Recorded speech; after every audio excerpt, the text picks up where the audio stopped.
Gandang araw mga kapolitika at welcome back dito sa ating YouTube channel.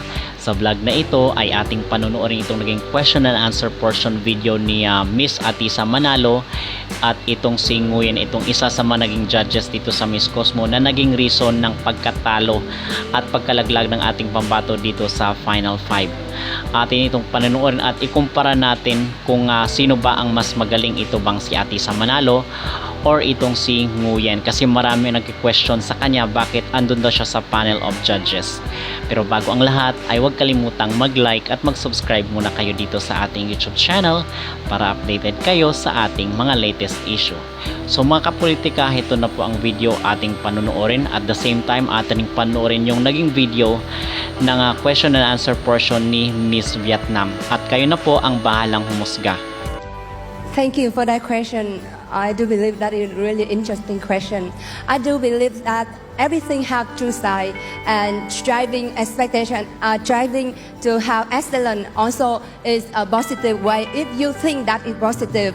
And me, myself, always to try my best to learn, to improve, to be the best version of myself. That is also a striving of excellence. Thank you. こんばんは。Miss International is a celebration of youth and empowerment. I've always believed that age is not a barrier to reach our dreams or to have an impact on others. At 15, I started to help programs in my community for street children. At 19, I graduated college. At 20, I realized that I can speak for good causes to a wider audience. That's why I joined our national pageant. If I become Miss International, I would continue being the voice of the youth in showing that nothing is impossible with hard work and determination. And with these beautiful ladies with me tonight, a family of beauty queens, all beautiful young dreamers and achievers.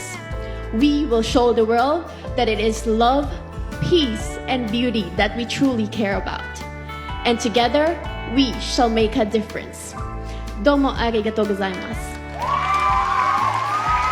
Xin chào ạ. I wish you all the best and having a excellent answer. Here's your question. Should someone be successful in order to be impactful? That's your question. And now, 60 seconds starts now.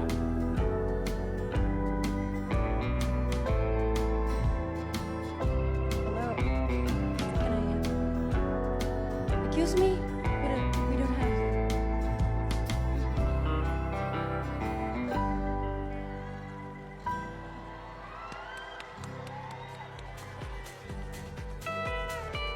Bạn nghĩ rằng một người thành công thì mới tạo nên được sự ảnh hưởng hay không? 60 seconds starts now. I will answer this question by English. With me, a successful can give the impactful beauty and everything like to everybody, because they have to work hard.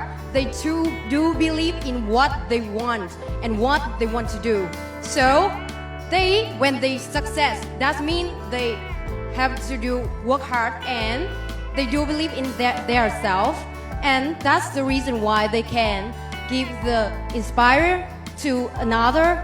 And I believe that me, if I was Miss Cosmo 2024, I can work hard, I can act, not just talk, and I can do everything that I believe in myself, and I want to work more for charity, for community. And I am Vietnamese. Thank you. Thank you, Vietnam! Alright, so yun po ang naging Q&A or question and answer portion dito ni Miss Vietnam dito sa Miss Cosmo. At the same time, itong si Miss Nguyen naging panel of judges dito sa kanilang beauty pageant. So, kinukumpara ng mga netizen, mga kapolitika, na hindi daw deserve ni Nguyen dito sa dito sa kanyang posisyon bilang isang hurado dito sa Miss Cosmo dahil sa kanyang pagiging bias. Okay, kasi merong nga nag-comment doon sa ating previous video na kung saan ay tama na daw na sumuporta at manood na lang dito sa kanilang mga beauty pageant at wag nang bumoto kasi karamihan dito sa mga bumoboto ay binoboto ng mga netizen or mga Pinoy ay hindi naman nananalo, at yung mga nananalo pa nga is yung hindi binoboto ng mga tao, which is agree ako doon sa kanyang naging comment. Okay, at meron din pala tayong update kasi dito sa kay Miss Tanzania, itong Miss Cosmo Tanzania ay nananawagan sila ng hustisya kasi dahil nga isa silang mahirap na bansa pero ginugol ng mga tao yung kanilang pera dito sa pagboto sa kanilang sa kanilang kandidata, only to find out na wala naman silang nakuha. So dito is nakikita na talaga natin yung yung talagang bias itong Miss Cosmo International, na kung saan until now is marami pa rin talaga ang mga negatibong reaksyon mula dito sa ating mga netizen at marami pang hindi makamove on mga kapolitika. Okay, so at the same time, meron rin isiniwalat itong US Virgin Island. Doon ang mga usap-usapan kasi is baka meron daw mas malalim na relasyon or ugnayan itong si Miss Indonesia dito sa naging CEO ng Miss Cosmo. Ito yung mga usap-usapan online but wala pa namang kumpirmasyon yan. Ito lang yung kanyang kumbaga doon base sa nakita nating screenshot at conversation mga kapolitika.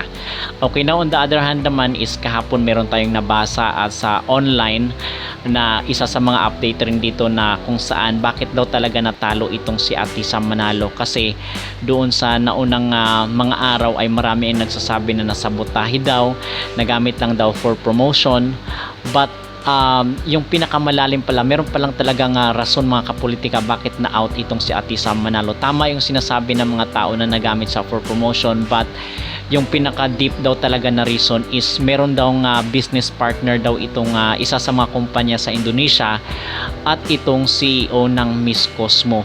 Okay, so doon pa lang daw sa una parang lahat daw ito ay scripted daw. Talagang itong si Indonesia ay hinataw daw talaga ito ng Miss Cosmo kasi bata pa daw siya sa larangan ng beauty pageant. Kumbaga gusto doon lang hubugin. Okay, gusto doon lang yung childish yung attitude kasi hindi daw mahirap turuan. May kukumpara mo dito kay Atisa Manalo na total package siya at sobrang dami niya ng kanyang advocacy. At sinasabi daw doon kasi sa post, hindi ko lang na screenshot but yun ang naging usapan doon na mahirapan daw sila dito kay Atisa Manalo kasi batika na daw dito sa mga beauty pageant. Kumbaga hindi maging mahirap na sa kanila na turuan. So ito lang si Indonesia ay medyo bata-bata pa, so hindi daw sila mahirapan na hubugin. Ito daw talaga yung pinakaunang bakit pinili nila itong si Indonesia. Kasi in the first place, doon pa lang daw sa umpisa ng competition ay talagang ito ay drama lang lahat na ipapasali itong si Atisa, kumbaga para makahatak sila ng mga viewers. So ganun lang po yun. Although wala pa itong confirmation pero siniwalat or sinabi ko lang dito sa inyo kasi meron siyang sense, worth it na ating i-report dito sa ating YouTube channel kasi ang nag-post po na din yung lingwahe but meron nga pong translation doon, binasa ko lang din. So ito daw talaga ang pinaka main reason bakit si Indonesia yung nanalo ay dahil meron daw business partner itong CEO ng Miss Cosmo at itong isang negosyante rin dito sa Indonesia. Okay, which is yung nanalo ay itong Indonesia kasi sa una pa lang is napapansin na rin ang justification yung sinasabi ni US Virgin Island na nung una pa lang na nakita nila itong si Indonesia at CEO ay meron ng something.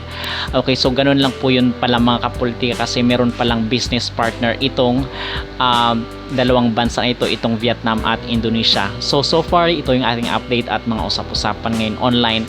Kayo mga kapolitika, ano ang inyong masasabi? Mag-comment down below at huwag kalimutang mag-like at mag-subscribe na rin kayo dito sa ating YouTube channel para updated kayo sa ating mga latest issue.